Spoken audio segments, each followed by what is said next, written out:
دقتم يصفى كل من يفهم.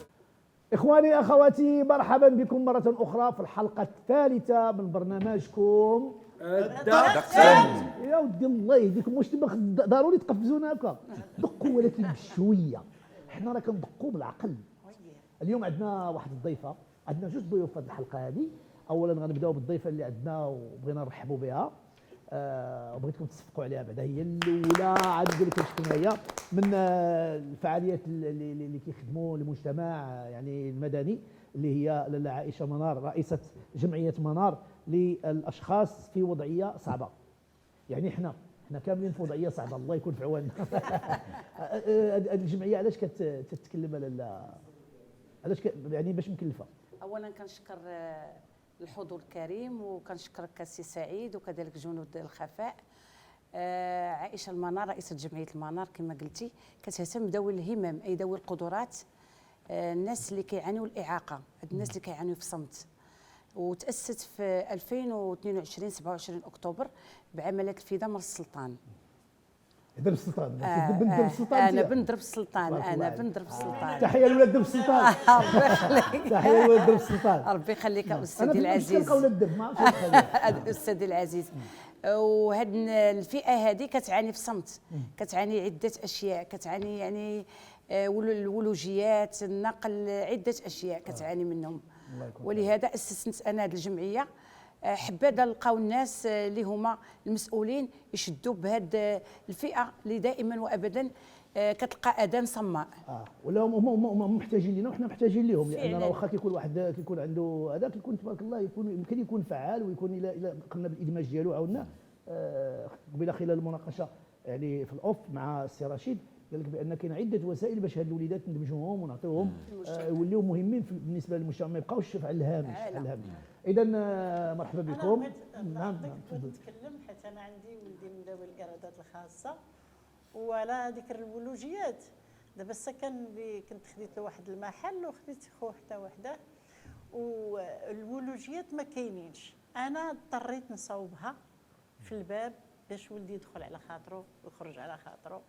راه ما كايناش حتى في الطرقان، حتى في التروطوارات ما خاطر كيتلقى مسكين غادي اللي كيكون عنده الكروسه خاصو يدير واحد التور باش يهود. بينما في دول اخرى ولا بلا لاحظتي بعد بعض الشركات اللي كيكونوا دابا راك شفتي بعض الشركات بعض المطاعم ولاو كيديروا هذه القضيه، ولكن اللي فرونشيز. اما ديالنا حنا قليل اللي كيفكر في هذه القضيه ديال داك المسكين اللي غادي يجيب الكروسه ولا اللي غايجيب ولا بالعكاز كيفاش يدوز. حنا دابا حنا بروسنا حنا مارين على رجلينا وكنوليو حاضين مخلوع. على ذكر ذوي الاحتياجات الخاصه، حتى المسؤول احيانا ما كيديرش اللي عليه. انا كنعقل واحد فين عمر مسؤول دابا اللي عليه زيد. انا عشت واحد الحاله شويه قال هذا يدير شويه اللي عليه. واحد الحاله شفتها يعني تبكي. عائله في دكاله عندها 5 ديال الاعاقات، اعاقات كليه ذهنيه وجسديه. لا حول ولا قوه. وملي مشيت تما هزيت التليفون عيطت لبسيمه حقاوي وزيره ديك الساعه وزيره الاسره والتضامن. اي عقلت عليها. عيطت لها قلت لها كاين واحد الحالات وشرحت لها الحالات. قلت لها هذول خاصهم كريمه وخاصهم كذا وخاصهم نديروا لهم شي حاجه مدخول، والاب ديالو فلاح، الاب ديالهم فلاح ما عندوش. قلت فين كنشوف دوك الناس ما كنشوفش بسيمه. لا الهضره شوف هما داز وقت وعود ما كاين حتى شي حاجه. الشفاوي كيعطيو 10-0 وهادشي عارفينو حنايا. على اي مرحبا بكم. سي رشيد بغيت تدخل في هذا الاطار. سميتو اضافه لما قالت الاخت رئيسه جمعيه المنار، فهذه المساله ديال العاهه وديال هذا راه كاينه في المجتمع كله.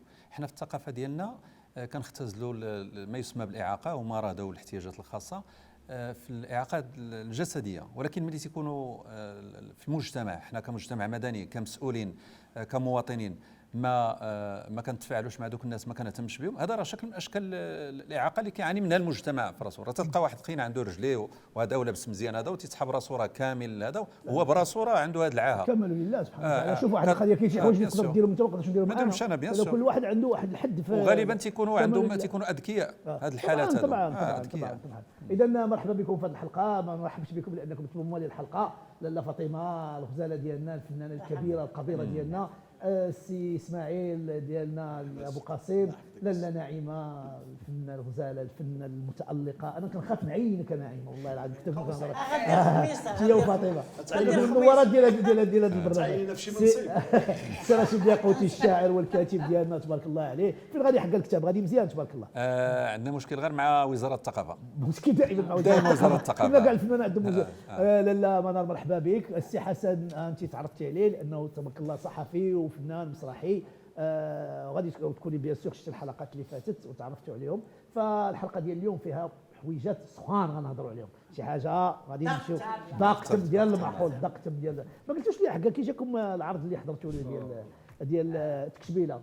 لا كان عائل واللي عجبني هو انك تبارك الله عليك كتشجع الشباب يعني اللي غيدير ليمور، يعني عطيتيهم فرص بحال ديك البنيته رحمه هي جات من فاس هذيك البنيته في ستاند اب كوميدي كانت كدير زوينه.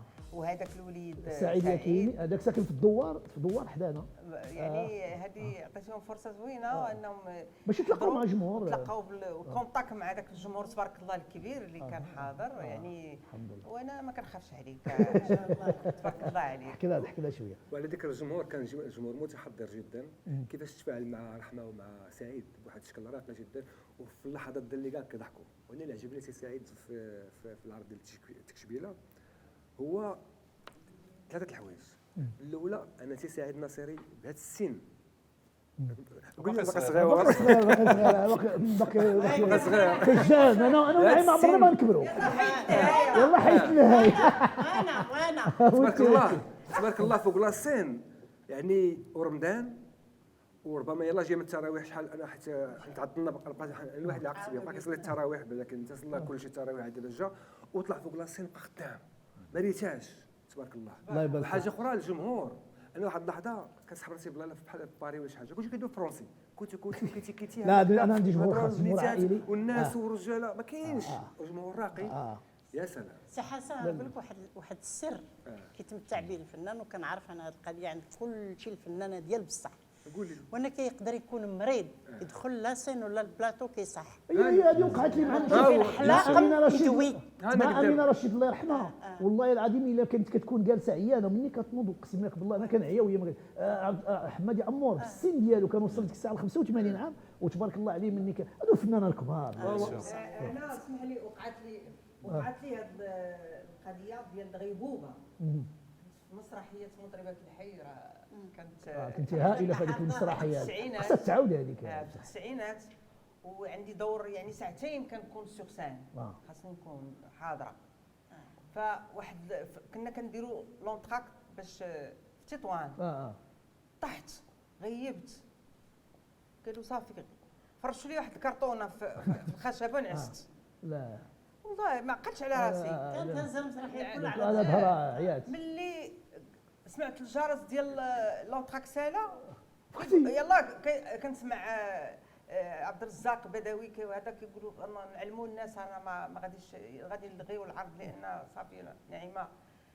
وانا نبقى قلت لهم مالكم اش كاين؟ قال لي انا قلت لهم زيدوا يلا صافي.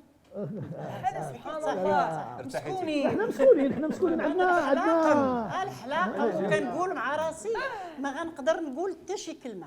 دخلت بحال درتي لي شي حاجه سرحتي لي داك الحلاقه ما كنهضرش شي يومين ولا 3 ودابا شوف احنا دابا كنهضروا على الفنان الحقيقي، الفنان اللي تيبغي المهنه ديالو تيبغي الخدمه ديالو وكيحترم الخدمه ديالو. وهذا الشيء علاش بزاف الناس كيتسائلوا تيقول لك علاش ما كنشوفوش الفنانه حقا ما بغاوش يخدموهم. راه ماشي ما بغيناش نخدموا، ماشي هاد الفنانه ما بغاوش يخدموا. الحمد لله احنا انت شتي درت عرض جات فيه 1000 ديال الناس.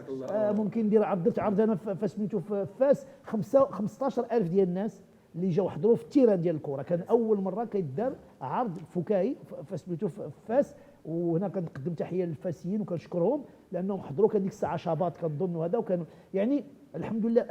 احنا ما باغينش ندوزوا في هذه الاعمال. ومؤخرا سمعت ان شي وحدين كيهضروا بواحد الطريقه اللي هي قليله، يعني ما فيهاش واحد روح ادبيه، ما فيهاش واحد فسميتو كيقول بان شي حد تيقول انا فلان راه غادي نقترحوا فلان غادي هذا ممثل او لا ممثله تيقول لك انا غادي نقترح فلان باش يخدم معنا. او مثلا كيجي عند المخرج وتيقول لي علاش ما نجيبوش فلان، انا كنرتاح لفلان، انا كندير مع فلان. وتيولي واحد يلاه بدا البارح هو زعما باغي يخدم واحد اللي عنده رائد، او اللي في لا الرواد.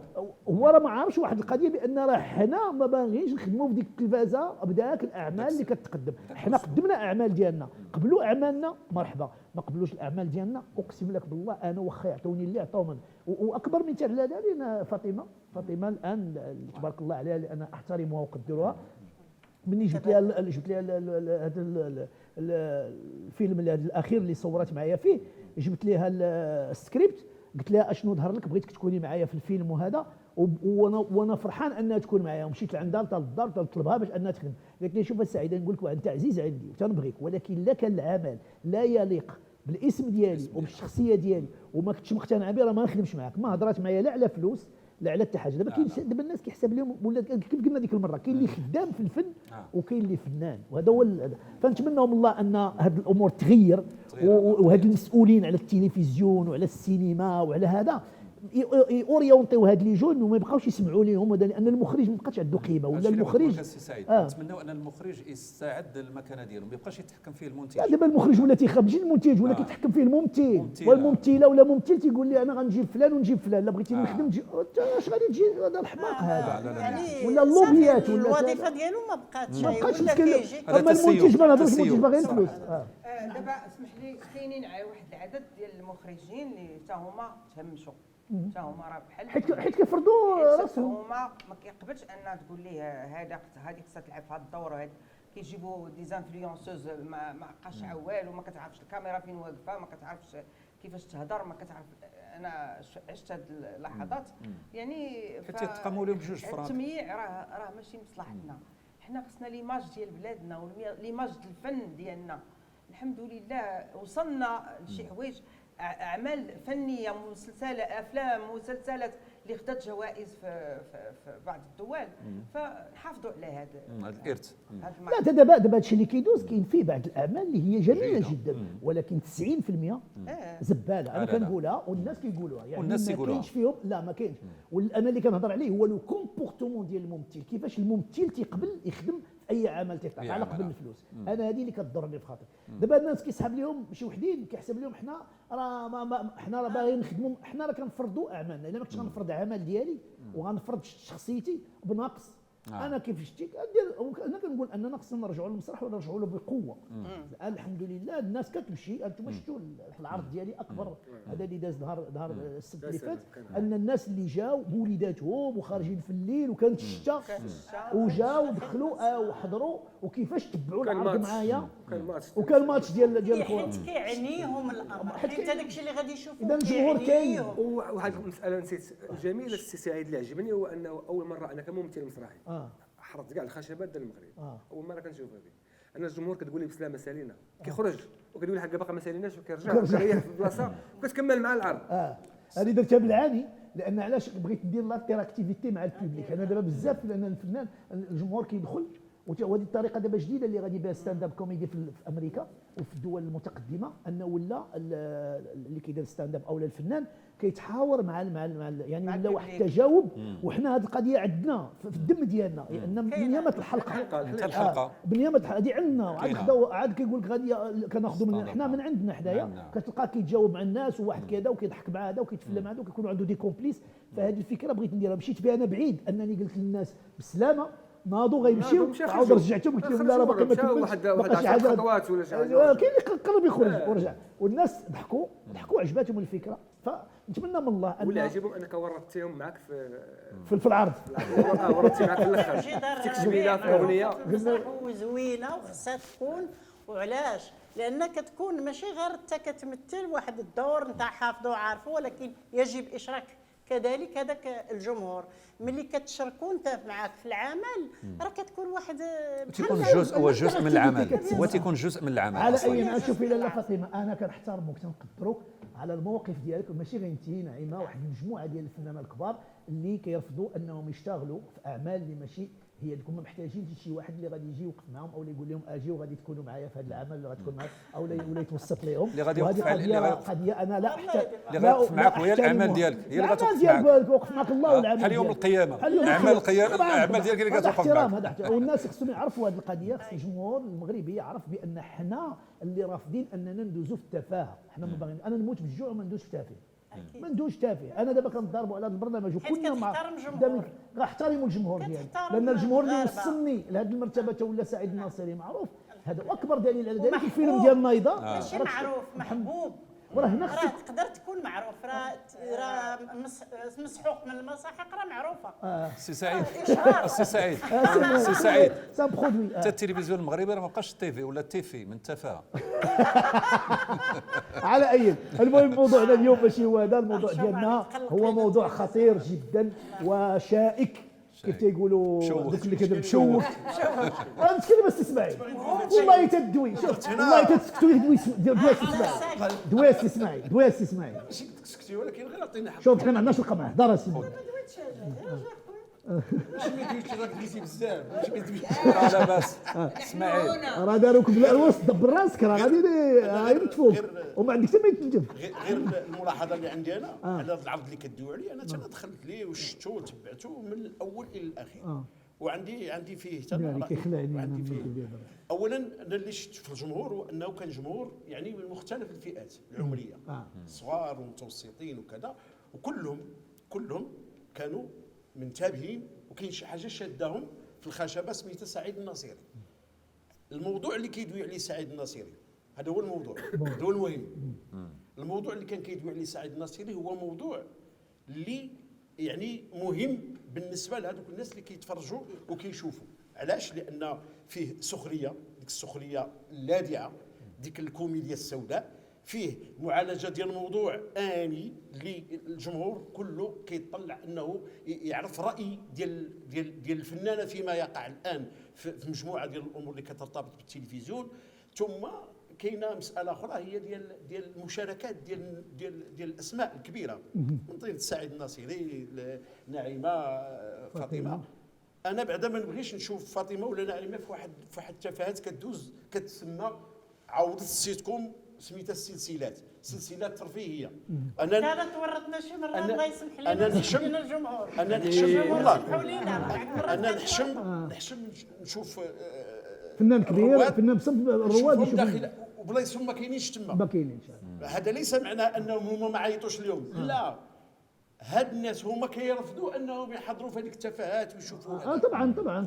وغالبا ما كتشوف كتلقى بعض الممثلين المغمورين كيبداو يتنطوا في مواقع التواصل الاجتماعي وكذا وكذا، تيقول لك حكا هو مثلا عنده فضل باش يخدم فاطمه ولا باش يخدم نعيمه ولا باش يخدم النصير، ولكن هو الحقيقه هو راه ما كيعنيش بها هذا الشيء.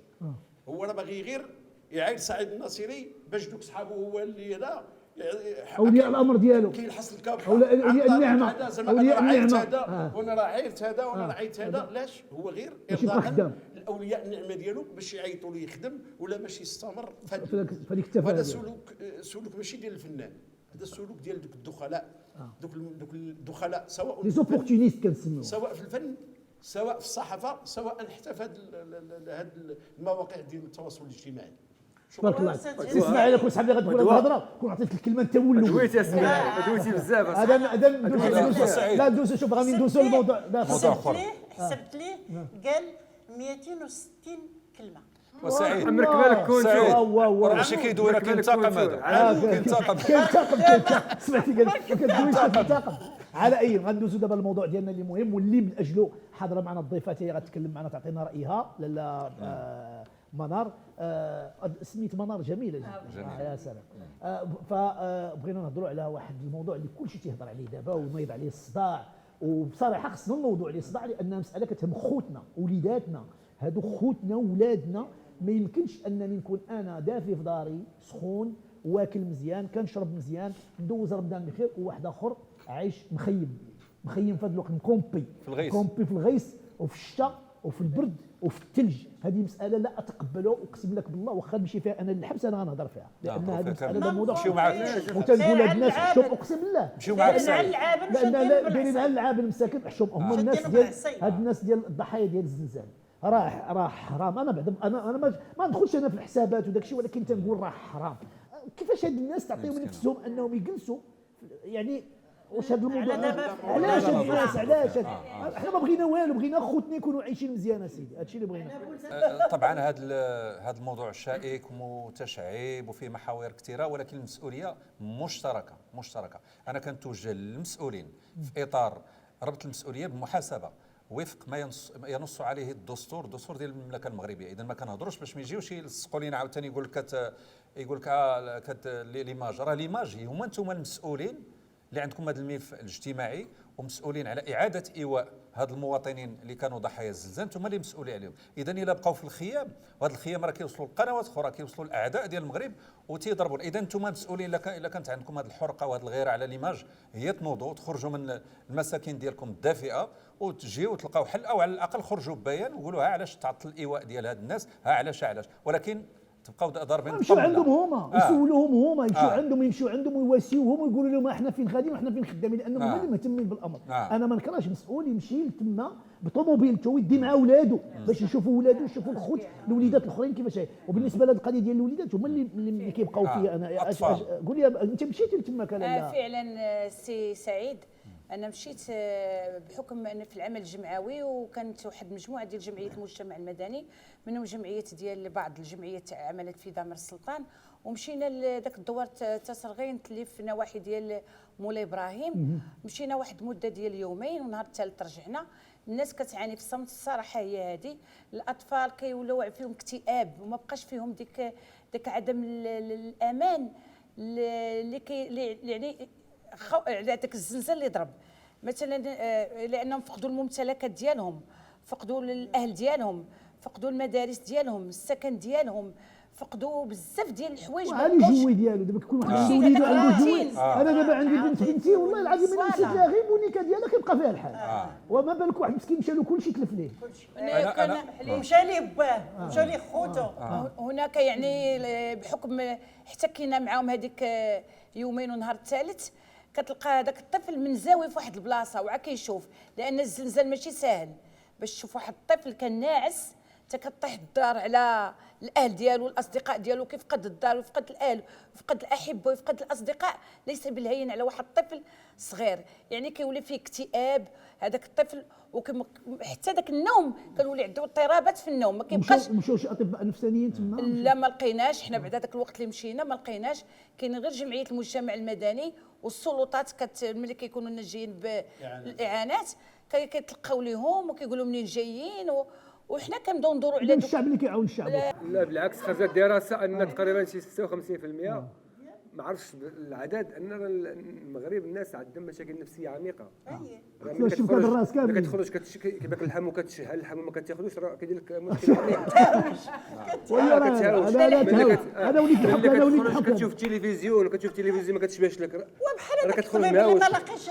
دابا كاينين الناس خصهم يتعالجوا وهو جالس كيدخل البيرو تيمشي، كيوصل الوقت كيهز طوموبيلته كيعاوتاني يمشي للدار ما لاقي من يداوي، والناس خصها تداوى. عندنا مشكل في الصحه النفسيه، عندنا مشكل في الصحه النفسيه، وهذا الشيء اللي وقع للاطفال ديال الحوز وديال حيت الزلزال ضرب في مناطق كثيره، كاع المناطق كلها اللي شمال الزلزال. هذه المواكبه النفسيه خلى المسؤولين وزاره الصحه اللي خصها دير العمليه، عطات المساله للمجتمع المدني. كتجي جمعيه، انا مثلا عندي جمعيه في كازا كترشق ليا مثلا، هذا المفهوم ديال كترشق ليا، كنهز الماتيريال وكندي معايا كلون وجوج نفاخات وكنمشي للدراري كنقول لهم اقول اسمع وكتم جاي، والناس كدير عليا تصاور ان حنا راه كاين المواكبه والمجتمع المدني خدام. واش هذاك الطفل خاصها نفاخه؟ واش خاصو اقول اسمع ولا خاصو دار فين يسكن، خاصو يسقف، خاصو يسخن. الى سمحتي الناس اللي هما لا فاطمه، انا كنقول لك دابا، انا كنقول لا باش الميساج ما يتمررش.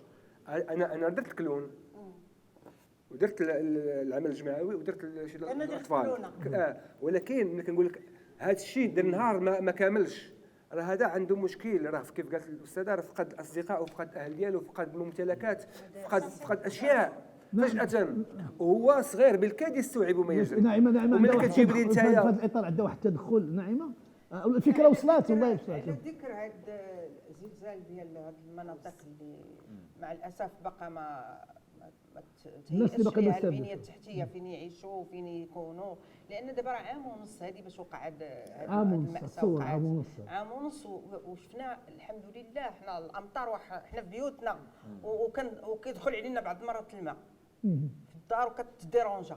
عساك واحد اللي ما عندوش سقف ما عندوش فين يعيش. من الله. انا مشيت مع قافله الفنانين لهذيك المناطق مع الاخ عبد العالي الغاوي تحيه لسي عبد العالي الغاوي.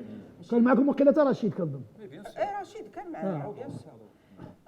عدد ديال الفنانين مشينا يعني كنازروا هذوك الناس بداك الشيء امكانيات اللي دات القافله. وكاينين الحمد لله ناس اللي داو بزاف ديال الحوايج، ولكن حوايج اللي غادا تبريما بحال الحليب. كيكون في المناطق ناس قلال، ولكن مساكن اش غيديو؟ دير لهم لياجور باش يبنيو، ولكن يديو داك الشيء اللي غيقدوا عليه. دابا انا مثلا ملي غادي نمشي نزور شي حد راه كدير له حليب، كدير له تمر، كدير له الحوايج اللي انت قاد عليهم واللي كتقول غادي نتخاصموا معاه. يعني المواطن المغربي تيدير اللي في جهده تيقول غادي كشفنا واحد القضيه. شفنا واحد في المغاربه ما تخلى على طبعا شوف حنا الحمد لله يمكن اي حاجه ممكن نعانيو الى المجاعه. المغرب ويمكن من البلدان القليله في العالم ما كاينش عندنا شي واحد تيموت بالجوع، تيموت بالحرمان، تيموت بالالام. انا اللي بغيت نقول من المسائل اللي طارت الانتباه ديالي واشياء اللي كشفناها يندى لها الجبين، وفي الحقيقه يندى لها جبين المسؤول، ما ينداش لها الجبين ديالي. المواطن دار الواجب ديالو. دار الواجب ديالو. ملي كنشوف انا غاديين في لا نافيت، غاديين تقريبا شي 15 ولا 20 كانوا دو نافيت. كنتي معنا ولا في نافيت؟ الوغ غاديين كنشوفوا دي زونفون بنيات هذا عندهم ابان 8 طون 10 غاديين على رجليهم في الزلزال. راه الزلزال كاين شويه. كيتبان لي انا كات ديال المسؤول امروج اللي كتسوى 40 مليون. فيما كتلقى مثلا في فرنسا موظف في سميتها لاميغي ولا شي حاجه عنده طوموبيل ديال لا مارك فرونسيز اللي كتسوى 10,000 اورو ولا شي حاجه. 40 مليون، في حين كان بامكانه يشري بيس ويخدموا شي واحد يعطيوه ان صالير ويبقى يدير لا نافيتي يهز الوليدات وغادي وكيتفطح مع راسو واقف حتى هو وكيدير هكا. هذاك المسؤول يسأل عن هدر المال وعن في خرق سافر لما ينص عليه الدستور. لا هو غادي كيطفي العصفه كات والوليدات الصغار غاديين على رجليهم ما كيحشمش. هذه جريمه ماليه، انا اعتبرها جريمه ماليه، جريمه انسانيه في حق الطفل، وجريمه ماليه في حق الميزانيه، لانه اهدار للمال واستعمال وتدبير غير معقل للمال. ولكن دابا كانت واحد الميزانيه كاينه لهاد الناس هادو. انا كنعرف بان سيدنا الله ينصرو ان اول حاجه دار من وقع الزلزال حل واحد الحساب وحل واحد الصندوق، وكان هو اول واحد اللي حط فيه مبلغ كبير. والناس هما ساهموا. انا مثلا في الفيلم ديالي ساهمنا بواحد شويه والناس كلهم حطوا. احنا دائما كنتبعوا الخطوات ديال سيدنا، ولكن هاد الفلوس فين مشاو؟ هذا هو المشكله. انا اولا غير باش هاد الكارثه الطبيعيه اللي وقعت في المغرب ما يفوق السنه ونصف. اولا احنا في المغرب عندنا ميزانيه ديال الدوله كدار ميزانيه كاع القطاعات كيديروا. عندنا الميزانيه في الفصول ديالها كاينه فصل خاص بالكوارث الطبيعيه وفصل اخر خاص باش بحالات الطوارئ اللي كتوقع في البلاد. نهار وقعت الواقعه سيدنا فتح الحساب، دول اخرى بغات تعطينا اعانات، المغرب رفضها من بعض الدول. علاش رفضها؟ علاش؟ لان التبرعات اللي كانت والماليه اللي كانت كافيه انها تقاد لهذا الناس. تمشي لدول اخرى اللي محتاجه. دابا هنا الغريب في الامر هو اننا حنا دابا داز عام ونص هاد الناس باقيين تم. كيفاش؟ شنو المشكل؟ فين كاين المشكل؟ وداز على الزلزال حشومه والله هي حشومه. لا وقيله بغاو يخليهم تيشوفوا اللي يعاود يرجع الزلزال عاد يبنيو لهم خطره، لانهم باقي بحال شاكين الزلزال غيعاود يرجع. كاين واحد القضيه، هو العمال ديالنا اللي في الخارج ساهموا بواحد الطريقه عجيبه كريمه. جابوا عرفتي دي كاميون داك الترموكات كبار. ولكن اللي ما دخلاتش. لا دخلات. لا كاين شي وحدين. لا نقول لك شنو، انا نقول لك دخلوا شي وحدين. قلت لك كاين اللي مازال رجع. راه تبارك الله الخير اللي كيجي. انا اتصلوا بيا، انا كان عندي ولد خويا عايش في بلجيكا في بروكسل، جاوا لواحد الهري وجمعوا داك الشيء. هادو شباب مغاربه وكيهضروا العربيه بشويه، ما وكاين فيهم اللي كيهضر غير الريفيه والعربيه ولا الشلحه والعربيه الامازيغيه والفرنسيه ولا ديك اللغه الفلامانيه. واتصلوا بيا، انا تما كنت في جوله، وقال لي راه حنا عندنا مواد بغينا نصيفطوهم من المغرب، وجمعوا داك الشيء كثير وجا. ومني بغا يجيبوه يعني كان ديك الساعه بدا كثر داك الشيء بزاف، والله العظيم الا رجعوا كثير. وواحد القضيه اخرى اللي وقعت هو ان لقينا الحل، هو ان مشات المؤسسه ديال محمد الخامس على اساس باش تنظم، لان داك الشيء كثير. لا المغرب شوف المواطن قام بالواجب ديالو، المواطن ملي كتوقع شي احنا شوف غير احنا تضامن كاين كاين. في المغاربه. دابا المشكله كتبقى في يد المسؤول اللي شاد هذوك الفلوس. علاش ما يمشيش السيدي يدير معنا كاع غدا حنا نديروا اكتتاب كاع عاودين حنا نديروا دوك الفلوس كاع مشاو، من غدا نديروا اكتتاب نعطيوهاش درهم 3 وغير دراهم يشرحوا لنا والالهام من هذا شوف الله اللي يلا عندها علاقه بالحكومه، الحكومه هي اللي شدت الملف، والحكومه وعندك وزاره الادهى من الاسكان هذا. شدت الملف. عندي تواصل مع دوك الناس بحكم اننا صورنا في هذيك المنطقه ديال ايجوكاك و30 يعقوب مده طويله، وعشت معاهم واحد تقريبا 3 سنوات تما.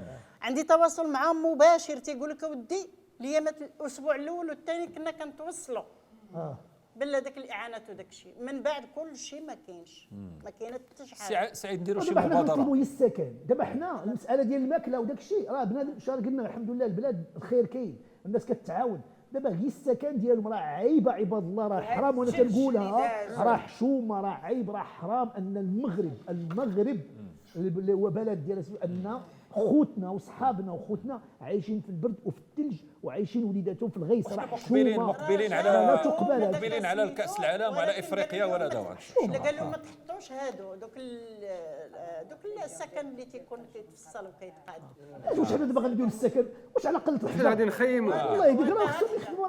شو راه ساكنين في وسط الحجر. سعيد ساكنين في هما وسط دابا الحجر. كيبنيو في التيرانات كاع، تيران 500 مليار باش كتبنى تيران. انا اصلا ما باغيش هاد لا كوب دي موند كاع. يلاه الله انا ما بغيت انا بعدا نكون انا خوتي يكونوا بخير، وديك الساعه نديروا لا كوب دي موند نديروا اللي بغيت، ولكن ارى بعدا نكونوا بخير. واش قال لك اش خاصك سميتو خاص لا الواحد لا ولكن عرفتي علاش منعوا؟ باش ما على الاقل مرحليا يسكنوهم في هذوك الديكورات ولا دي كونتونير. علاش؟ لان كاينه مصالح تما. اشنا هاد المصالح؟ هي هذوك الاباطره ديال العقار وديال الانتخابات. فوالا. ولا دابا غيخليو وقيله تلحقوا الانتخابات انتخابات، كيف قال قبيله السي حسن ملي كنا كنهضروا. ياك تفضل قول الفكره ديالك. هو دابا هذا الشيء ملي كنقولوا خصهم يسكنوا راه خصهم يمشيو لوزاره الاسكان، هي مكلفه. ما غاديش وزاره الفلاحه وغتبني لهم ولا غتجي وزاره لاله فاطمه الزهراء وهي بنت المنطقه بعدا. وهي بنت المنطقه بنت راه تماك زعما كتعرف. سوري. وانا من استغرب سوريا دائما، بنت انا المنطقة. استغرب انه كنشوف الحكم كصحتي، كنشوف البلاغات اللي كتصدر رئاسه الحكومه بحال الدنيا تما راه جنه. دائما راه الوزير خنوش قال فعل ترك، داك الشيء لا لم يفعل ولم يترك، داك الشيء كارثه. بل ترك. دابا الاشكال هو انه ملي غتبقى واحد 6 شهور ولا 7 شهور وتبان لك الناس خدامين والمنتخبين تما، لان الانتخابات قريبه وغيولي لك الرموز على ديك الرموز. بحال دابا القضيه ديال اللي سمعنا مؤخرا ديال شي القفه اللي داك جمع القفف وبدا كيفرق فيهم بداك الكاميونات ديال الجماعه. ممنوع على باقي هذه انتخابي. هضروا عليه مؤخرا. ممنوع على باقي الاحزاب السياسيه الا هذاك الحزب هو اللي غادي يدير هذا العمل. لا ودابا بدا كيعطي الناس ولا واش بيجوا بالكاميونات ديال الجو، ولكن الناس نقدوا ليه. عرفتي داك الشيء اللي داز اللي شفنا في المواقع ديال التواصل. خرج يقول لك حشومه انكم داك القافله سميتها جود. جود. وخرج كيقول لك علاش انكم انتم حنا كنديروا الخير، وتدير الخير اخويا خلي كلشي يدير الخير، ماشي تحبس على الاحزاب كاملين ودير حتى بوحدك. هذه حمله انتخابيه كما واحد الوزير ما عمره ما خرج من المنطقه من الرباط، جميع الانشطه في الرباط فين في واحد الحي، علاش باش يترشح فيه. لا قول سميتو، قول سميتو، لا قول سميتو، استبلاد لا قول الاسم ديالو، لا قول الاسم ديالو. اش من وزاره؟ قول انت اسم الوزاره ونقول لك كنخاف انايا. لا علاش تخاف؟ لا عقول ما تخافش. لا ما تخافش كاينه حريه التعبير. قول حريه التعبير. انا اللي غنشد. لا قول واش بغيتيني نقول وزير الثقافه والله ما نقولها. لا ما نقولش وزير الثقافه. لا شوف حنا دابا واحد القضيه، شوف حنا هذه المساله ديال هذا الوزير ولا هذا الوزير ولا هذا السميه ولا هذا السميه، حنا اللي كيهمنا من هذا الشيء كله هو الله يجازيهم بخير كاملين والله يحفظهم كاملين، وراهم تيديروا خدمتهم حنا سيدي نصفقوا لهم، ولكن غير هاد الناس هادو انا ما كرهتش وكنقول هذا النداء باسمهم. انا كنجمع ديك الاصوات ديال الاطفال والناس، لان انا شفت غير دي زانترفيو مرا مسكينه ابين تتهضر بالعربيه وكتقول لهم راه حنا مكرفسين راه حنا عيانين. انا ابقى فيا الحال، ما يمكنش لي نسمع واحد مكرفس ونبقى ساكت، بحال كتسمع واحد كيسعى في الزنقه ولا تيقول لك انا ما لقيت ما ناكل ولا عريان وانت عندك الحوايج وما باغيش تغطيه. فيفسروا لنا غير يشرحوا لنا علاش، واش كاين شي سبب، لان انا المساله محيراني. الفلوس كاينين، الناس كاين صندوق، كاين شنو المشكل؟ وريونا قول لنا شنو المشكل تواصل. نتسناو نعرفوا غير نعرفوا هذا عندنا الحق في اننا نعرفوا عندنا حق في المعلومه وهذوك عندنا الحق في المعلومه وفق الدستور. وفق الدستور ها الله يرجعك انت قانونيا هضر Nous avons raison. فوالا هضر معايا انت قانونيا لا nous avons droit à l'information. اذا احنا بغينا هاد الناس شوف بغينا قبل هاد الناس نشوفوا من قبل يعني قبل العيد الكبير ان شاء الله يكونوا ساكنين انا بغيت نعرف سعيد فين متى توقع شي كارثه المسؤولين تيسكتوا. ما عرفتش ماشي يقول واحد النقطه راه ماشي غير في الحوزه استاذ آه. دابا في الاطلس دمنات انفكوا آه. كيموتوا فيها الدراري الصغار بالبرد دابا بعيد عن الحوز بعيد بلا راه كاينه مناطق من كوبا جبليه في المغرب باقي الناس الاطفال الان كيموتوا بالبرد وكانت وقعت واحد الواقعه ماتوا شي 15 واحد في انفكو على اثرها انتقل صاحب الجلاله حتى الانفكو والخنيفره ودارها عاد باش انتبهوا لهم حتى ماتوا 15. واش دابا حنا غنبقاو دائما صاحب الجلاله هو اللي خصو والمراه الحامل باش تولد المراه الحامل باش تولد بعدا راه الصحه ديالو ما بقاتش كتساعدوا انه مسكينين خصنا خصنا نديروا الواجب ديالنا راه خص دائما والمستوصف انا عشت في ديك المنطقه قلت لكم مده طويله ديما واحد السبيطار خاوي ما فيه لا فرملي لا طبيب لا حتى شي حاجه كيصلي ولد الا مرض شي واحد يصلي ولد الا مرض شي واحد خصو يهبط لمراكش ماشي سبيطار اذا ماشي سبيطار خصو 6 سوايع باش يوصل لمراكش 6 سوايع في الجبل واش واحد هذه القضيه نقول لك انا على القضيه ديال المدرسه قبيله جبتيها مازال غنهضروا ان شاء الله على حلقه خاصه بالتدريس والله الا غير هنا في مديونه انا عندي واحد السيد كان صديق ديالي وكنا كنمشيو وكدرت واحد السكتش عليها كاين اطفال اللي كتضرب 10 كيلومتر وكاين بنات ملي كتوصل للشهاده الابتدائيه ما كتقدرش تكمل مشيت انا درت لهم واحد اقتراح عطيته لهم هذاك الاقتراح اشنو هو قلت لهم غادي نديروا كارو ونصوبوا بحال الكرفان وشرينا عود ولا واحد السيد كيهبطهم في ذاك الكارو حتى سميتو كيرجعهم هو حداد في السوق ديال الخميس ديال المديونه ودرناها وصدقات تقامت لوبيراسيون كلها ب 10000 درهم بالعود بكاسه والعود ماشي بحال ليسانس ما يدخل فيه لا هذا يعني كاين الثمن وكاين والله العظيم والله ما علقوش داك البلاكه في العود وكيدي الدراري وكيرجع والان مؤخرا وهذا استاذ جامعي اللي سميتو مكرم انا كنقدم له تحيه الان تصور هذاك الدوار ديالو تصور الان عندهم ما عرفتش 3 ولا 4 ديال لي بيس اللي جابهم من الخارج هما الان واحتفلنا باول بنت خدات لا ليسونس ديالها في الجامعه تبارك الله اللي ما كانش كتمشي حتى للليسي لان كيخافوا عليها في الطريق وتيخافوا عليها والديها يعني راه كاينه حلول اللي ممكن نلقاوها باش هاد الوليدات نلقاو لهم يكونوا ساكنين وعندهم هذوك الناس الحلول انا كان واحد الصديقه ديالي جمعويه مسؤوله في دار الطالبه في طيط من الليل يعني دوك البنات اللي ما عندهمش طريق المواصلات باش يمشيو لديورهم ويرجعوا للمدارس داروا لهم دار الطالبه من احسن ما كاين بصراحه شفتها ومشيت عندهم في عده مناطق كاينه في عده مناطق القضيه مزيانه هذه صوبوا لهم واحد دار الطالبه مخيره بحيث هذوك البنيتات كيجيو كيقراو وكيباتوا تما حتى النهار اللي الاسبوع تمشيو عند والديهم يشوفوهم يعني علاش ما تكونش هاد المبادرات سورتو الفتاه البنت كتعرض لبزاف ديال كتعرض للتحرش كتعرض لمحاولات الاختطاف والاغتصاب وهي غدا ابني من لا مشينا هذا العام اللي فات كان البرد مشينا بسبب الله دينا حويجات داك مشينا للمدارس والله العظيم دخلت للقسم الى دايرين واحد الشوميني صغيور ما عندي التصاور دابا شوميني صغيور الاستاذ مكبط وعنده في القسم ديالو 4 ديال لي كلاس يعني عنده التحضيري والابتدائي الاول والابتدائي الثاني في قسم واحد 4 وكيجيو مساكن والديهم من قنت اخر باش يقدروا يوصلوهم الوليدات كيهاكوا تيقفوا مشينا المهم حنا مشينا درنا معاهم شفنا ودوزنا معاهم النهار فرقنا حويجات زوينين وهذا شرينا لهم حوايج جداد وداك الشيء هذا وفرحوا الوليدات ما محتاجينش لا ولكن محتاجين لديك الزياره ديالنا ديك دابا هذا الشيء كله كنلقاو ليه حلول وكاين المجتمع المدني ولكن الاشكاليه الكبيره هو انهم الان خصهم يسكنوا وهذه هي الرساله اللي بغينا نوصلوا الله يهديكم الله يجازيكم بخير لقاو حل هاد الناس نسكنوهم يكونوا حنا باش حنا نبقاو مرتاحين في ديورنا والله العظيم اوني جيني الى الناس في ديورهم الان تيحسوا براسهم جيني تيقول كيفاش انا جالس سخون في داري ومرتاح وواحد اخر كنقترح السي سعيد الانسان المواطن المغربي يحس براسو انه مواطن مغربي عنده الكرامه ديالو عنده الحق ديالو ما يحسش براسو انه غريب في البلد ديالو طبعا الناس مستوطنين هنا وعندهم السكن ما بالك بمواطن مغربي كتشوفوا في هذيك الحاله كيفاش غادي يحس هذا المسؤول؟ اش غادي يقول الله سبحانه وتعالى؟ الحمد لله. شوف الناس عارفين واحد القضيه، عارفين ان المواطن خوهم معاهم، ان سيدنا معاهم. فعلا. وانا تنقول لك اقسم لك بالله العظيم انا زعما ملكنا لو كان زعما ما عرفتش انا ما نقدرش نوصف لك شنو قدر يدير، لانه الامكانيات اللي تيدير والمجهودات اللي كيدير من انه هذا الشيء اللي مصبرنا حنا كاملين.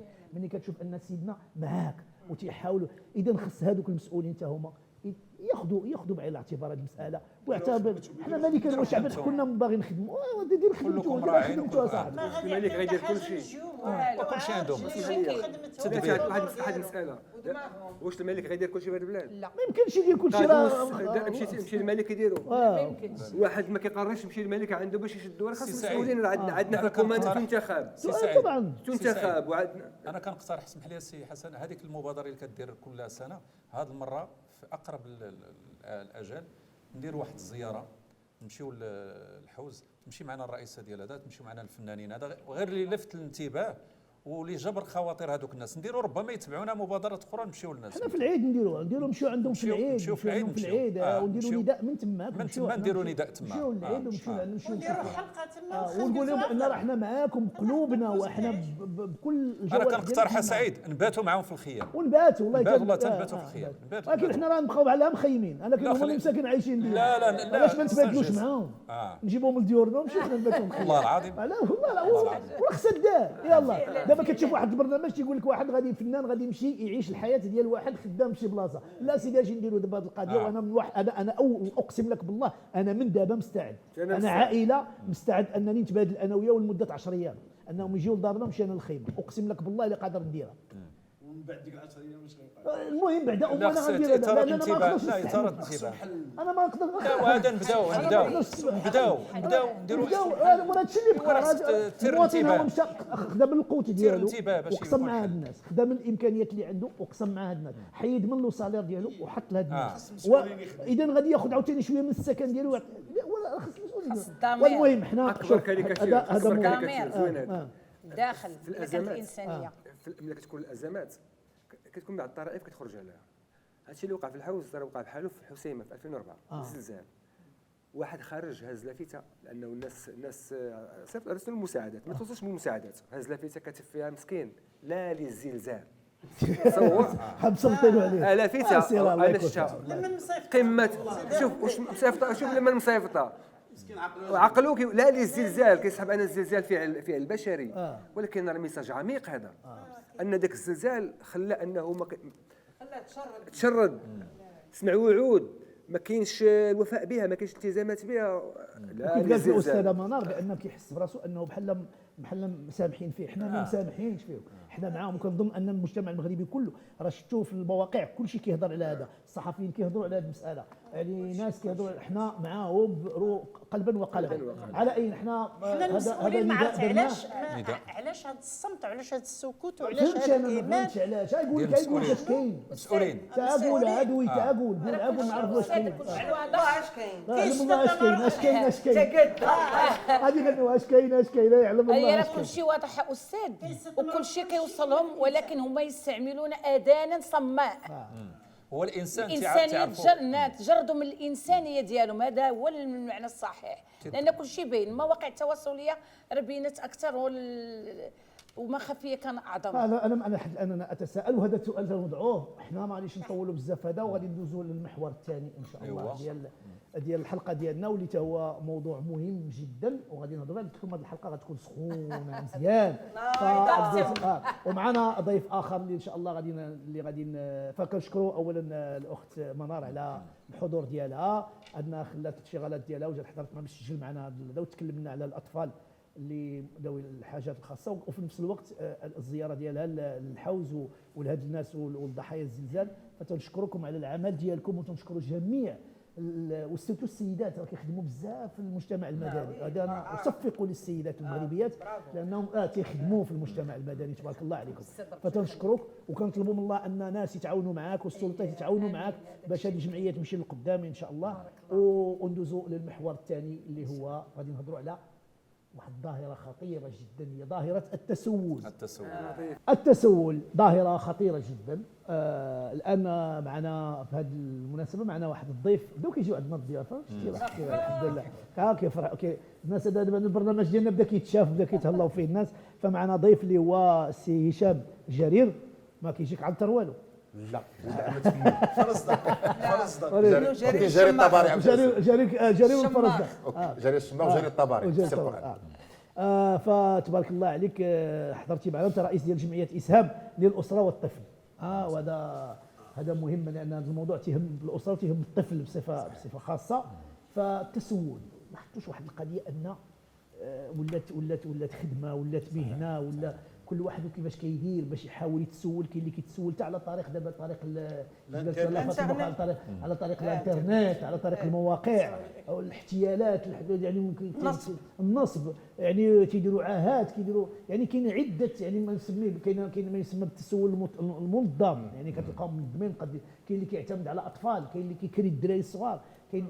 فهاد الظاهره انا ولينا كنخافوا، يعني كتكون الانسان في الضوء الاحمر واقف كيدق عليك واحد صحه، وانت كتكون كتهضر في التليفون ولا وتيبعوا زعما خاصك تجاوبوا. الا ما طار لك التليفون، ولا ما طار ما كتعرفوا واش باغي يسرقك ولا باغي. الناس كتخاف.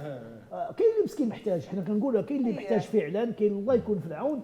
ولكن راه ثقوا بيا، راه 99% من هذوك، لان كاينين الذين يستأثرون ولو كانت بهم خصاصه، يصدون عن انفسهم ولو كانت بهم خصاصه. كاين اللي محتاج وما كيرضاش، وكاين كيرضاش، هما هادو اللي قلت لك. وكاينين وحدين اخرين تحسبهم اغنياء بشده التعب تحسبهم اغنياء. يعني هذا النوع كاين. وكاينين الناس اللي هما كيكون ما فحالوش، ما تقدروش يصبروا، كيمدوا يديهم. حنا كاع كنمدوا يدينا الله عز وجل. ولكن حنا الظاهره اللي بغينا نهضر عليها هي ظاهره كبرات ولات كتشوه حتى البلاد. دابا بيني وبينك، وخصوصا انا تنسكن هنا من الدخله ديال المطار، الدخلات ديال الدار البيضاء كتلقاهم في ذاك الفروج وداك الشيء، يعني كيدخلوا التوريست، كيدخلوا سميتهم، وكيلقاو ديك الحاله تيحسب لهم بان المغرب راه في واحد. والحمد لله حنا البلاد ديالنا فيها الخير، فيها الحمد لله انفه ديال المغاربه وما ترضاو شيء. وهذا فانت شتي حنا هضرنا قبيله على السياده ديال المغرب انهم جايين اعانات ورفضنا. لا ما انت ما حنا الحمد لله عندنا خيرنا، عندنا يعني هاد اشهر من في الظاهره. انا فتت جله في سيدنا، يعني الله يحفظوا لنا والله يعطيه صحته. يعني انت مغربي تاخذها من صاحب الجلاله. شوف حنا هذه القضيه، هذه المساله بديهيه، هذه عارفينها وعايشين بها. اشنو ظهر لكم في هذه القضيه ديال التسويق؟ انا حاجه ما بغاش تفهم ليا. هو كيجي واحد كيقول لك من بعيد خويا اجي، كتمشي عنده حسن نيه، هذه بس شي حاجه كيجيب حاجه. انت راه دابا عندي 2 دراهم، عندي خاصني ولا 10 دراهم، قول لي من تما، قول لي خويا شي 10 دراهم، ماشي جيت عندك وقطعت الشانطه ولا مرا كتعيط لك وكتم جاي. وكاين واحد السيناريو كيديروه، كتم جاي وقطع الشانطه وكتسايبها عندك اعتقادك راه شي حاجه غدوي بها. اذا كان ممكن راني غادا للولفه والطوبيس ونفس اللي كاتب لي السيناريو واحد. شكون اللي كيدير سيناريست واحد دائما. لا انا كاين اللي كيعلمني، هو كاين شي شباب باقي تبارك الله صحيح وباقي جميل وباقي بزاف د الحوايج يمكن له يديرها، وتيجي جار واحد الموطور كيقول لك عاونا خاصو ليسانس، عاوني كيدور فوق اللي ما عاونش خاصو المازوط. هذا كاين كبار من هذا الشيء. سيرتو انت كنتي غادي على رجلك وهو عنده الموتور تيطلب منك. السي سعيد، انا كيبان لي في هذا الموضوع هذا. اولا حنا في المغرب عندنا القانون المغربي يجرم التسول. اسماعيلي مقوله من القانون. اسماعيلي كيعجبني من القانون، وراك عزفت القانون خبرك. هذا واحد، بمعنى انه راه اي واحد صحيح، اي واحد ما فيه يعني عادي، الا كان كيتسول راه خاص السلطات العموميه تشدو، خاصو يتشد لانه يخالف القانون. هذا واحد. ثانيا غنرجعوا للاسلام، للدين الاسلامي. علاش كيقول لك الصدقه للمقربين؟ لان المقرب كتعرفوا شكون هو، واش في حاجه، واش ماشي بحاجه. علاش؟ لان ماشي اي واحد جا طلب الصدقه راه يستحقها. معقوله. بمعنى راه كاين الناس اللي كي قلت يا سي سعيد ردوها مهنه، ولاو تيديروا مجموعه ديال السيناريوهات. علاش؟ باش ينتزعوا من الجيب ديال المواطن يستغلوا العاطفه ديالو، تيستغلوا طبعا كيستغلوا الوازع الديني، كيستغلوا مجموعه، ومنهم كيديروا كيفتعلوا عاهات، كاين اللي كيكون ما عرفش ما والو، كيدرس ياك دابا هادو هما الممثلين. بيان سور. والله الا احسن من الممثلين. هذا كاين السيناريو انا والاخراج انا كنتوقع والمكياج. اسمح لي بلاتي عاد خلينا دير التدخل وعاد يعني كاستينغ وسط الشارع والمكياج ما تخسري والو ما تخسري حاجه. واحد النقطه قالت لك قبيله مهمه، والإلقاء. والإلقاء والمسكانه. يعني واحد عرفتي والله الا تجيب ممثله بروفيسيونيل ولا ديري لي متسوله مونديونت والله ما تقدر ديرها، ولكن هذيك تقول لك التسول.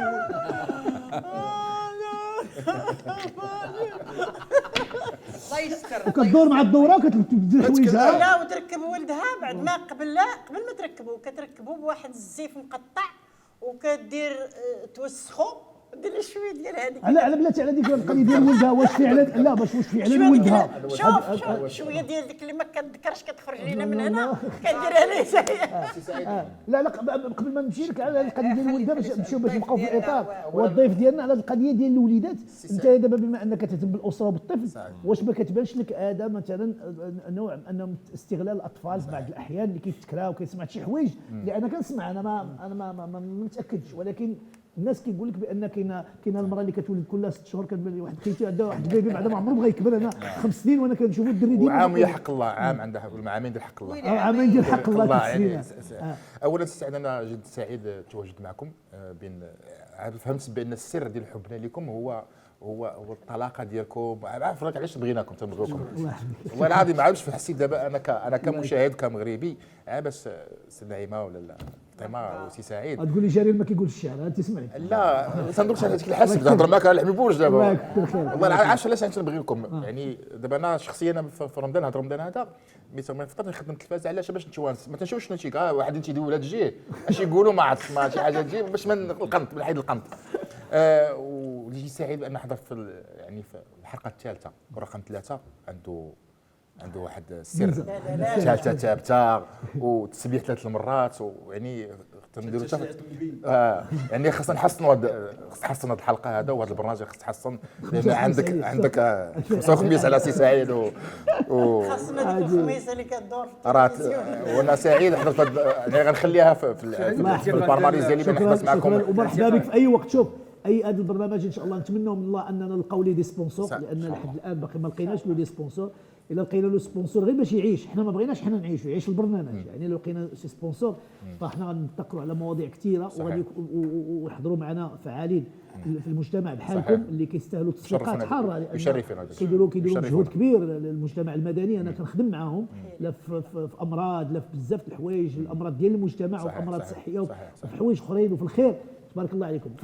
غير استاذ ندخلوا في الموضوع هو ديالنا يعني خدمت واحد 12 سنه تقريبا في سياره الاجره يعني قسم الشكايات متنقل يعني مغرب طاكسي يعني خدمت في طاكسي صغير يعني مغرب ومن الصباح وانا تندوي حتى العشيه يعني مواضيع مختلفه اللي لا كونتور لا هذيك ديال الغيزه بحال هكا ضروري لا ما يمكنش لا ما يمكنش علاش لا والله ما كاينش. شوف انا كنرزق البركه لا شوف استاذ البركه هي كلشي. تحيه الناس ديال الاجره انا كنقول لهم تحيه خصوصا غير مع السوقان الله يكون في عوانهم راه مساكن بعض الخطرات تلقاه احنا كنسوقوا غير شويه كيطلع هو النهار تحيه لسائق الطاكسي سائق الطاكسي اللي عاتي بعدا كاملين لانني عمرني ما ركبت في شي طاكسي وخلاني مولاه نخلص. يعني عندك الرميد عندك الرميد واقيلا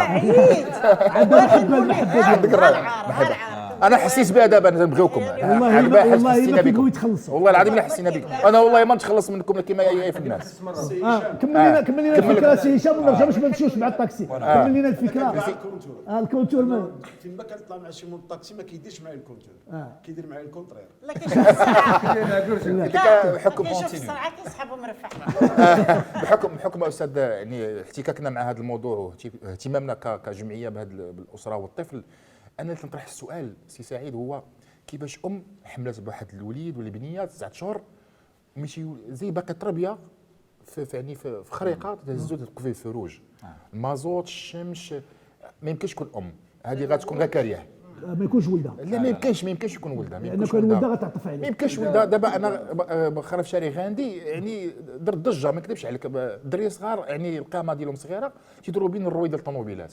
ما يمكنش. انا طلبت البوليس ديال السيركيلاسيون، قلت لي الله يسكت يدخل في هذا ما الموضوع. يقدرش يدخل. الله يسكت. تعرفوا ان خلينا البوليس ندير شي حل. المهمه ديالو محدوده، ما أيوه. عندوش البوفوار انه يبقى، راه ما يمكنش. هو دابا راه خصنا هو نعرفوا كاينه قوانين خاصك تعطاهم هذه الفكره هذه، انه يشدوا انهم يديروا المفارقات الغريبه عاوتاني هو في المساجد تلقى طلاب ما تيصليش وتيطلب معك تيخرج من الصلاه. هو ما تيصليش وكيدعي معك، تيدعي معك حتى اللي خارج ما يصلي. شكون اللي دابا انت خارج من الجامع، واش فينا قوس واش تقبل منك ديك الصلاه ولا لا؟ واحد مريح داك الشيء تيقول لك الله يسهل عليك، واش ما عرفتش دعي مع راسك الله يهديك. ودي معك راسك. كاين مشكل اخر عرفتي دابا حنا في الجنائز ملي تنبغيو نديرو شي خاصني نقلب على الصرف. عرفتي وحدين في روضه الرحمه مشكله. مشكله تتفكر كيفاش تدفن هذا السيد وداك اللي طلاب، ويعني مضلعين ماشي شي وحدين اللي يعني صحاح تبارك الله وتخنزير ماشي. يتلقاو لك اللهم تحطها في البرنوسي وتجي لازم. كاين مساله اخرى. تفضل استاذ. ما بقاش هذا الشيء. ياك حيدوهم مزيان واحد الفنيه اخرى كما قلت في الكاستينغ الفنيه اخرى. دابا الطلاب راه وصلوا لواحد المستوى عالي، احنا واقفين في روج، ما تيجيش عند الطاكسي، ما تيجي عند الطوموبيل اللي قل من 4 مليون، راه تيختار عاد وين يمشي عاوتاني. راه ماشي الطوموبيل عاوتاني ديك يدير كاستينغ. هو على حسابك لا حسابك. لا الا شافك اش مركب. واحد القضيه انا تفضل غادي في الاستاذ واحد المساله مهمه جدا. هذا الشيء ديال كيف الجنائز كدرت واحد الموضوع في 2015 على اقتصاد المقابر. اقتصاد المقبره شحال كتدخل الفلوس منها. كنا هضرنا مع صاحبك اللي كان هو المشرف على مقبره الغفران حسن عزيز، وتكلمنا على هذا الاقتصاد ديال المقابر. فيه واحد الشق اللي متعلق بالتوابيت والحفير، وفيه شق متعلق بالطلبه. وصلنا ان كاين اللي كيدخل 1000 درهم في النهار في الغفران في ذاك المقبره. فين المقبره يلا نشوف. خصو يقرا القران حيت وهي المساله حسب راسها. حنا داويين عليه تما كتموت نقصوا وتزيدي معاهم. تما كان المعدل ديك الساعه كيدفنوا تقريبا ما بين 33 حتى 38 هذه في النهار في الغفران، وفي الصيف وفي رمضان وفي الصيف كتوصل حتى ل 45 46. ملي كتجي واحد الجنازه كتحط على الاقل واحد 20 واحد متعاطفين. كيعطي الواحد كيقرا القران كيعطي 10 درهم 20 درهم عرفت شحال صحيح كتوصل حتى 1000 درهم. وعاد دابا وراهم وحدين اخرين اللي كيقول لي قسم هما واحد المنظومه تضربوا ديك سير بلاصه تضرب منظومه هذيك الفلوس كلها كتقسم. انا كان اليوم خدام وانا خدام على الاخر اللي كاين برا اللي كاين الشناقه تا هما. سي رشيد ولات واحد القضيه راه ملي كيبغي يقرا لك على القمر على حسب واش دورتي معاه. واقعه ولا عطيتيه الفلوس مزيان والله لا هذا غنور ما يقراش ياسين ملي كتزاد في جنات النعيم فغلوا تصلوا. وملي كتدور معاه مزيان تقول في جنات النعيم تجري النهار كيمشي معاك. كيستغلوا القران كيستغلوا الدين كيستغلوا العاطفه ديال المواطن كيستغلوا الوازع الديني التمغربيه ديال المغاربه كيستغلوا التمغربيه ديال المغاربه لان المغاربه العاطفه دابا المغربي اللي زوين هو انك عارف هذاك راه غير كيكذب عليك وانه غير تيغشك وتضحك عليك وكتقول منه الله انا نعطيه. ولكن في نفس الوقت راه تتكبر المساله خص هادشي ما يبقاش. كيقولوا خدعنا فانخدعنا له فانخدعنا له خدعنا فانخدعنا على ذكر الخداع. وحده قال لك وليد يلا ولداتو 6 شهور اخرى 6 شهور عاود ولدت. شنو هذه دابا عندها رحم ديال القطه ولا شنو؟ ما عندهاش رحم. شوف انا وحده شوف انا نعطيك كاين نصب عن طريق كيف قلنا عن طريق الانترنت عن طريق وحده اقسم لك بالله كتجي. كاين اللي مختصين في الديور الفيلات كيمشيو كيدقوا كيجيو عيالات بعقلهم وخصوصا النساء هادو فيهم نساء تيدقوا تتخرج المراه من مولات الدار كذا في بعض الاحيان تقدر يكونوا كاع تقدر تكون شي عصابه ولا شي كيعرفوا الدار واش خاويه ولا ما خاوياش ولا هذا كيسكانيوها وكاينين وحدين اللي كيجيو تدق على الدار كتقول لها كتعطيها كتختار عليها قصه يعني اما راه عندهم مشكل كبير اما عندهم هذا. كاين اللي كيتلقاو عاوتاني حدا السبيطار كيقول لك اودي راه جينا نشوفوا واحد السيده ومسكينه مريضه ومني بغينا نرجعوا ما عندناش باش نرجعوا في الطوبيس. سيناريو كاين واحد خينا واحد خينا كيمشي حفيان تيقول لك هذا راه السباطي بغيت نشري السباط مشرك باش كتعطيه فلوس باش يشري السباط. يعني كل واحد اش كيدير. وحده اش كانت تدير وحده جات عندي شي 4 المرات ولا 5 كل شهر وانا زعما عايق انا فاهم انا قافز جات قالت لي خلص لي الضوء بغيت نخلص الدور هذا، الدور عندها 500 درهم، يعني باش يجيها 500 درهم خصها تكون ساكنه في بارتما. صحيح. يعني انا غمضت عيني قلت يمكن تكون مسكينه في بارتما ولا عائله وداك الشيء ما كاين مشكل. خديت قلت لها ما عطيتش الفلوس غنمشي نخلص انايا. عايق انا. مشيت انا خلصت المره الاولى، المره الثانيه، واحد النهار هذاك السيد اللي هذا لاحظ هذاك ديال التسهيلات صاحبي قال لي راه كنا ما كتجيب لي ورقه ديال واحد الشكل.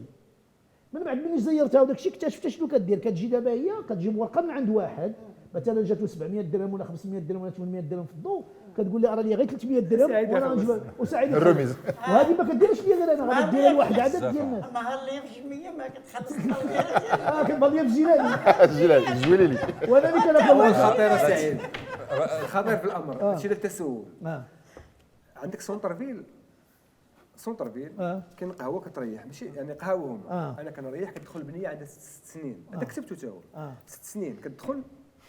وحنايا دابا غنظموا المونديال وكاين الناس برا كياكلوا حداك وداك الشيء، كتجي بنيه 6 سنين كتدخل كلينيكس شكلاط كتوزع شكلاط وفريد كيوزعوا في الطبالي. كتوزع داك الشيء بانتظام، وكتجي عند الكوبل السلام بخير الله يخليها لك. وعندها حوار، هذيك ممثله ربما احسن من الممثلات اللي قارين في لي زاداك، اقسم لك قدره على الارتجال.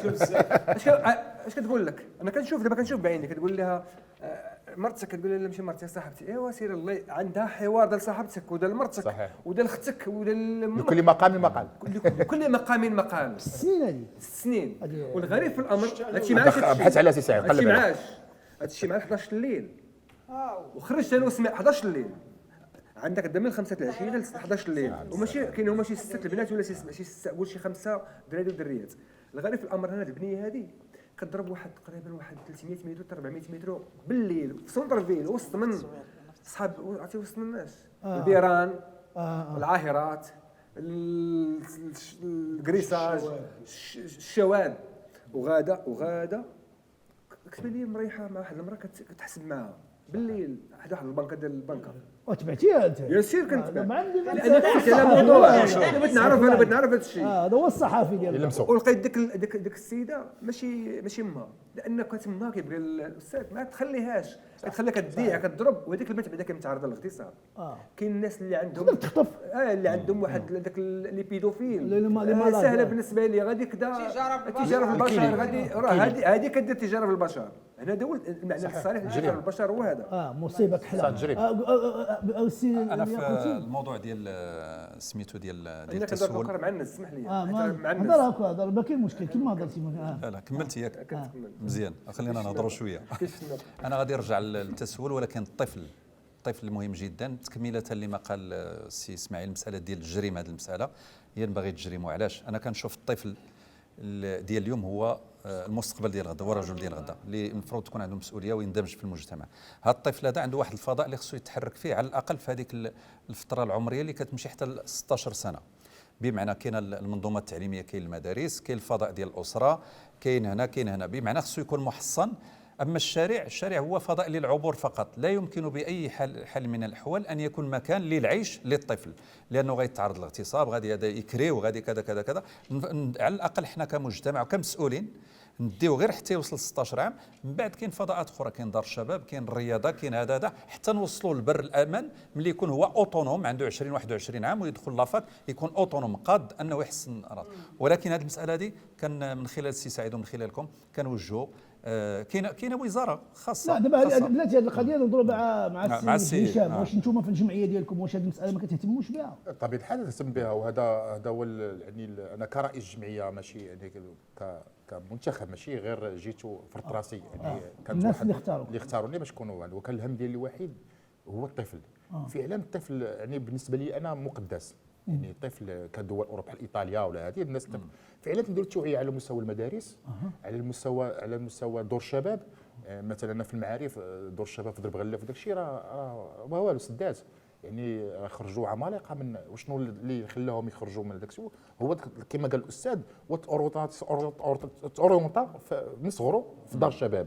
لا انا بغيت نقول لك هو واش نتوما ما كتحاولوش ديروا حملات صحيح حملات مع الناس على هذه الوليدات صحيح. دابا تمشيو تقولوا لهذيك المراه واش هي مو ولا ماشي مو وتشوفوا مع السلطات ان الا ما كانتش مو تعاقب. فوالا دابا هنا فوالا هادشي اللي غنقول لك. لا ولكن كتشنق فيهم من بعد اش يوقع وتخلي لك لا مشيتوا نتوما كتجمعوا معاهم كرجال السلطه ولا معكم مثلا واحد اللي مكلفين بهذه القضيه بما ان القضيه فيها كيف قال السيد انه كاين قانون اللي كيجرب هذه المساله انكم انتم كجمعيه ندي معايا الناس ديال السلطه وندي معانا نمشيو حنا نحفزوهم ونقول لهم يلاه معانا ونمشيو نقول لهم هذه السيده هذه انت واش هذا ولدك هذه بنتك ونحاولوا نزيروا ودابا مع المواقع راه ما فضحوا شحال من واحد شحال من وحده بالكات ديالها بالطوموبيل ديالها كتنزل كتماكيه وكتخرج كتمشي تسعه او شحال من واحد حتى هو كيدير نفس الشيء كاين اللي داير عصابه كاع كيفرق عباد الله كتلقاو كيفرق هنا الدراري وهنا سميتو ودير دير عصابه. فانتم كجمعيه يعني انا الجمعيه لا كانت غير قضيه ديال انك تحاول تقاد الوليدات دير ما سميتو هذا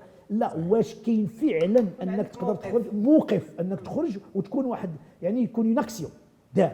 وانا غادي نوعدك السعيد لان هذا الموضوع هذا مهم جدا لان فكرنا احنا كمكتب نخدموا في هذا المجال هذا ديال التوعيه والتحسيس يعني سير لو تيران ولكن واش هذه السلطه غتكون معنا ولا خصو يفونا غير يعني خاصها تكون معنا يعني في الاخر تدخل سوق راسك. لا علاش غتقول خصك انت معك الحق نطلب انا نقول لهم علاش خصكم تمشيو معايا انا مثلا نقول بحال واحد جا تعدى عليك في الزنقه واش ما تشعل السلطه تقول تمشي لعند البوليس تقول المراه واحد غيتعدى يقول لك سير دبر راسك معاه غيقول لك فين هاد خينا غيجيو معاك.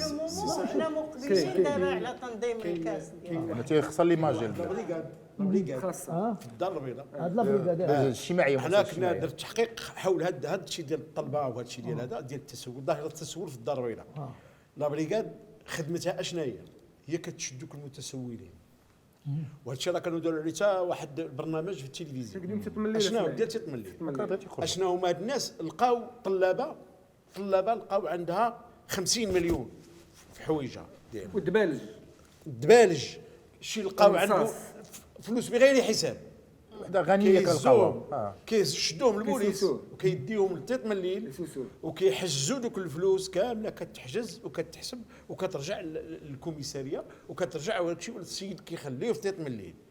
ولكن ومع ذلك كعاود رجعت عليه هذوك الحملات تخرج دغيا سي سعيد تخرج دغيا كيخرج دغيا شنو الشيء اللي ربي يخرج مشينا تما لهذاك ديال تيتمليل هذاك المركز هذاك المدير ديالو قال لنا شي حوايج خطيره جدا على الظاهره ديال التسول وزعما بيفيات وبكل شيء والحيل اللي كيديروا هذوك الناس باش دابا كيبان لي ان خص الناس ما يبقاوش يعطيو كيف قلتي قبيله واحد المقربين او لا انا لا نقول لك شنو اللي خصو يدار انا نقول لك خص هذاك الشيء تنظم كاينه كيف قلنا جمعيات حيت كاين بعض الجمعيات اللي ما كيبقاوش الناس كيثيقوا فيهم حتى هما كاينين راه ماشي كاع الجمعيات نوع من التسول داخلين التسول مؤطر راه كاين التسول بعدد مؤطر مصاوب مقاد كيف قلت لك بواقع عندهم كاين اللي عند كل واحد واش كيدير كاين الحيل هذاك النصب انا في نظري انا درت واحد التجربه درتها في الحومه ديال درب اليهودي كنت درتها مع محسن دربهم اللي هو محسن ناشط كتعرفوه مولي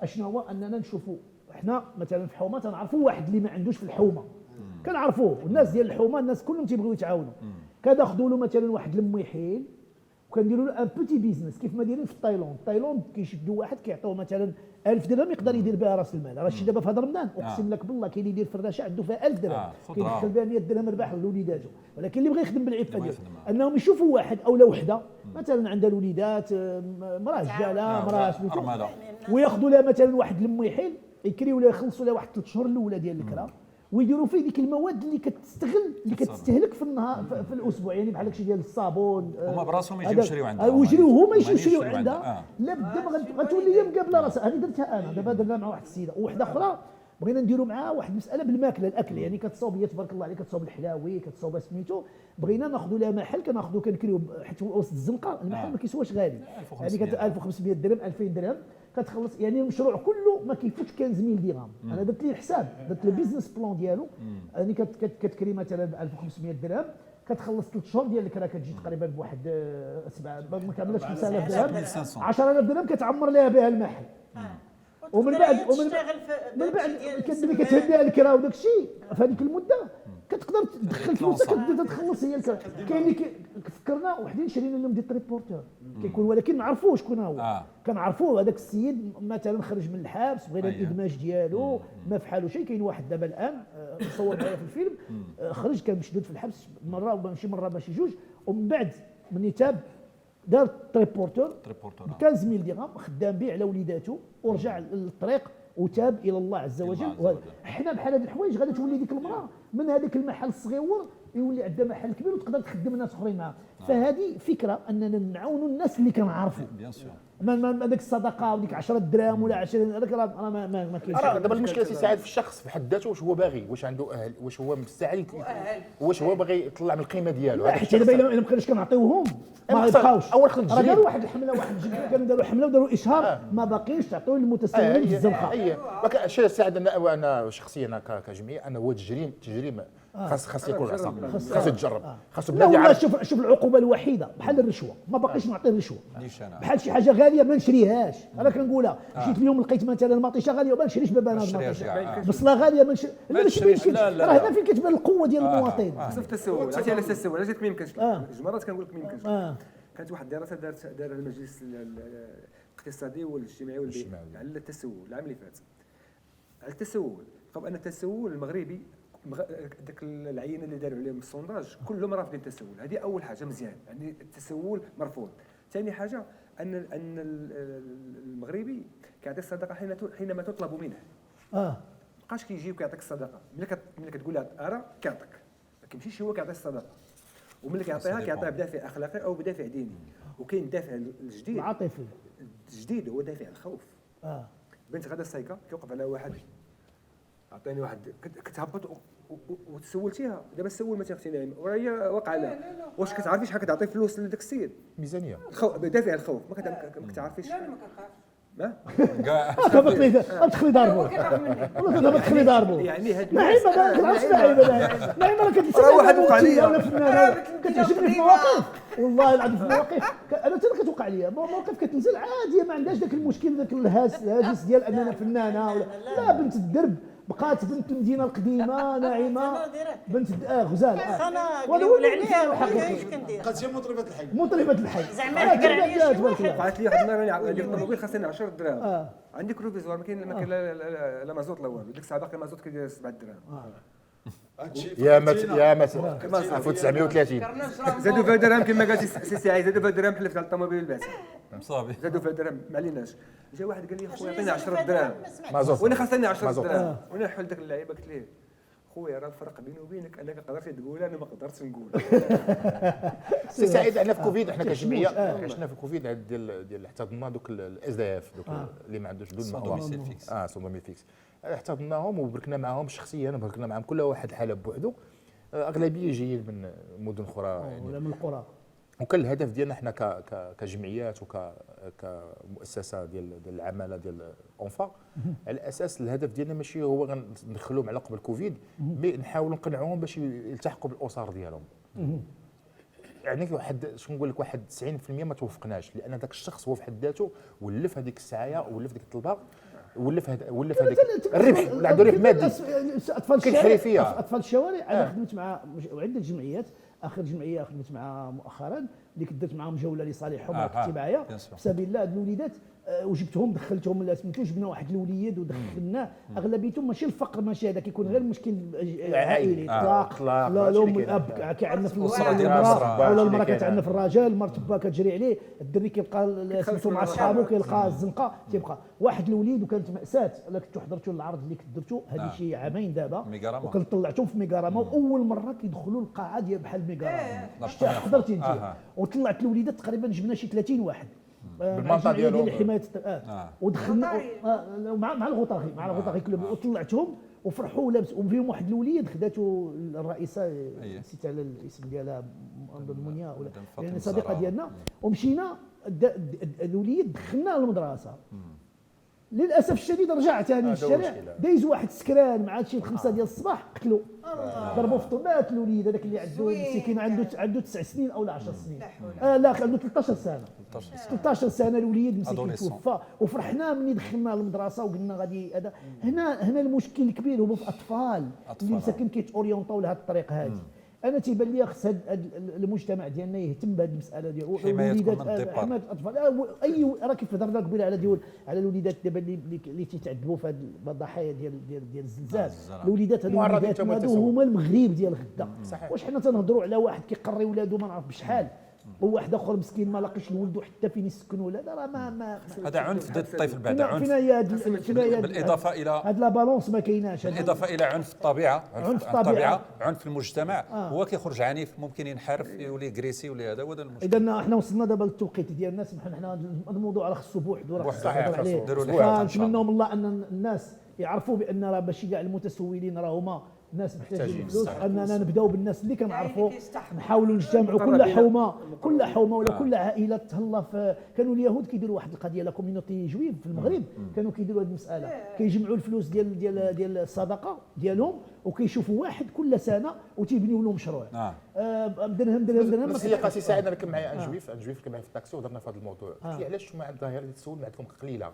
قال لي انا ما رضاش ولد خالت يعني شي واحد من كيعرفوا ديال مع عائلته يكون ما عندوش يعني تيسبق عائلته كما قلتي. لا كاينين الناس كيديروها، كاينين الناس حنا من المغرب لا كاين كيديروها، ولكن خصها تكون ماشي اللي ما عندوش عائلته، عندهم كيكون العائله كلها مقرده. انا كبرت في عائله مقرده ما عاوني حتى واحد، ولكن نقول لك اش كيوقع. كاينين ولاد الدرب ولاد الحومه، هذه اللي ما خصهمش تفرطوا فيها. كانت هذه القضيه ديال الحومه والدرب الكارتي هما اللي خصهم الدراري كيجتمعوا كيديروا. انا كنت رئيس جمعيه درب السلطان، درنا زواج درب السلطان، درنا واحد القضيه، درنا حتى 10 اللي زوجناهم في سبيل الله وداك الشيء، وكان واحد التضامن في درب السلطان. ودرنا سميتو احسن، ودرنا احسن بالكو والزنقه اللي نقيه عطيناهم سميتو. والناس بداو الوليدات كيجتمعوا مع بعضياتهم وتيخلقوا واحد الديناميه بيناتهم وتيخلقوا. فحنا هادشي اللي خصنا هذه ثقافه تخلقها في المجتمع. هذا كنظن هو دور ديال الجمعيه. الدور المسؤول فينا هو سي سعيد. شوف حنا نخدموا يعني مراكز المسؤول الا ما بغاش يدير مراكز التعليم، راه بزاف الحوايج التعليم هو الاساس. شوف حنا المهم اللي حنا كمجتمع حكوا على الدبره، حنا ندقوا ولكن نديروا واجبنا كمجتمع حنا كمجتمع مدني نديروا واجبنا. نديروا واجبنا. خلاها السي سعيد ضغط انا هو المقرب ما بقاش، لان التعليم راكم عارفين كلشي بزاف الحوايج اللي انا هو لا باز. هادو كلهم هادشي كله هو الحضاره، هو فين بغينا نمشيو قدام. راه ماشي في البنايات وفي سميتو، راه بناء الناس، بناء الاشخاص، بناء الرجال، بناء الانسان.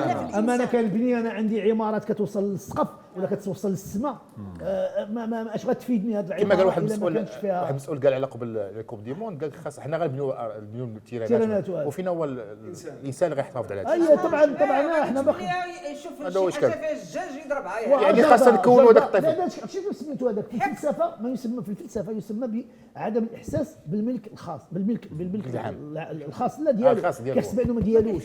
هذيك دابا كيجي واحد كيهرس عمود تيقول لك باش نسالي واحد النكته. كانوا ايام التليفونات ما كانوش تليفونات البورطابل، كانوا لي كابين.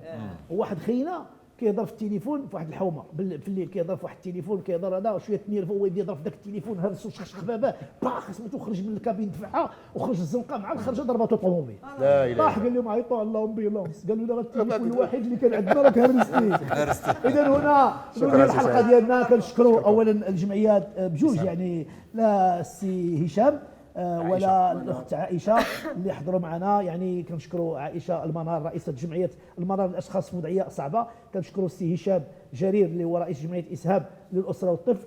كنقول لصحابي وخوتي وخواتاتي اللي دائما معايا شكرا لكم على الصبر ديالكم وتبارك الله عليكم، وانا احبكم في الله واحبكم في الفن. تبارك الله عليكم، ولولا انتم راه ما يمكنش يكون هذا. نحب هذا الوطن، نحب هذا الملك الجميل الطيب، نحب كل من يحب وطنه. دائما اعطونا الافكار ديالكم، اعطونا الكومونتيرات ديالكم باش نعرفوا فين هذه. وما تنساوش انكم تابوناو وتضربوا الجرس باش انكم توصلكم اخر حلقه. تبارك الله عليكم وشكرا والى اخر حلقه ديالاش الحلقه الجايه غادي نهضروا حتى هي غتكون سخونه سخونة، مزيان تكون طيبة. وغادي تكون مع الدق دقتم. تبارك الله عليكم.